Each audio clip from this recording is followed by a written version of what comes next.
Assalamualaikum warahmatullahi wabarakatuh. Halo semuanya, aku Jasmine Tirta Putri.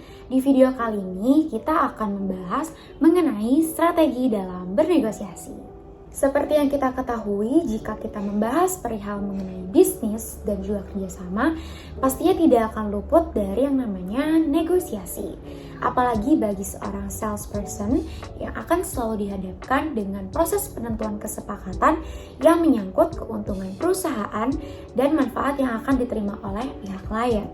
Maka dari itu, kita harus menentukan strategi yang tepat dalam bernegosiasi agar tujuan yang dimiliki dapat tercapai.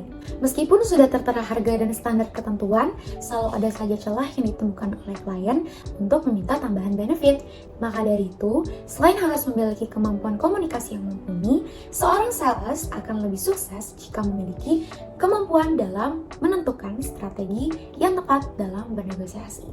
Karena nantinya pada saat proses dealing akan beradu strategi dalam bernegosiasi. Apalagi jika seorang salesperson memiliki seorang klien yang sudah profesional di proses tersebut. Nah, jam terbang seseorang juga mempengaruhi kemampuan seseorang dalam bernegosiasi. Maka dari itu, di video kali ini aku akan menjelaskan mengenai strategi dalam bernegosiasi. Sebelum kita masuk ke intinya, aku akan ngejelasin dulu nih, kenapa sih kita harus menentukan strategi sebelum kita bernegosiasi? Tentu aja dong kita harus tentuin, karena hasilnya akan menentukan ke arah mana keputusan dan kesepakatan yang akan diambil.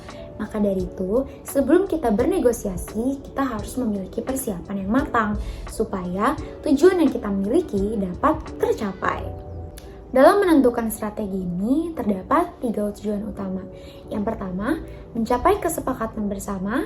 Yang kedua, mencapai penyelesaian atau jalan keluar dari masalah yang ada. Dan yang ketiga, mencapai kondisi saling menguntungkan sehingga tidak ada pihak manapun yang merasa dirugikan.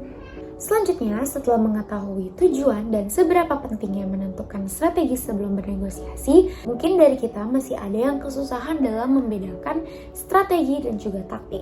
Singkatnya, strategi adalah rencana jangka panjang dan taktik adalah langkah-langkah yang membantu untuk mencapai goals yang lebih kecil. Selanjutnya, kita akan masuk ke intinya. Menurut Lewicki pada tahun 2010, terdapat beberapa faktor yang dapat mempengaruhi strategi dalam melakukan negosiasi, yakni hubungan negosiasi dengan pihak ketiga dan hasil negosiasi yang dilakukan. Berdasarkan faktor tersebut, lahirlah 5 macam strategi dalam bernegosiasi. Yang pertama, kolaboratif atau win-win solution.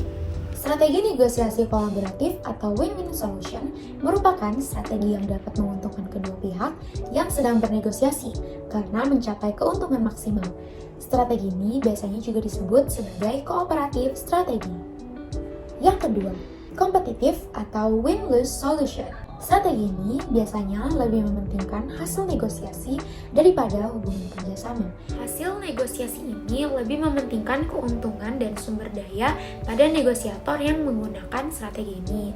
Strategi ini menjadi pilihan didasari oleh keinginan untuk mendapatkan keuntungan yang maksimal dan tidak memperdulikan konsekuensi di masa yang akan datang dari kerjasama yang terjalin. Strategi ini biasanya digunakan untuk menjalin kerjasama dalam jangka waktu yang singkat. Yang ketiga, accommodating. Strategi negosiasi ini merupakan strategi yang dilakukan apabila hubungan dari sebuah kerjasama lebih diprioritaskan ketimbang hasil dari negosiasi. Yang keempat, avoiding. Strategi ini sangat jarang digunakan, tapi strategi ini dapat bermanfaat pada situasi tertentu. Dan yang terakhir, compromising. Strategi ini merupakan gabungan dari beberapa strategi negosiasi yang bertujuan untuk memperhitungkan dan menganalisa efek dari negosiasi yang merangkap hubungan kerjasama dan keuntungan yang didapat dari negosiasi tersebut. Setelah mengetahui strategi dalam bernegosiasi, hindari hal-hal ini supaya tidak terjadi kesalahan dalam menentukan strategi. Yang pertama, tidak memiliki rencana jangka panjang.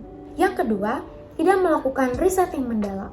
Yang ketiga, tidak membangun hubungan awal. Yang keempat, tidak menetapkan tujuan. Yang kelima, tidak adanya dokumentasi. Dan yang terakhir, menandatangani tanpa membaca kontrak.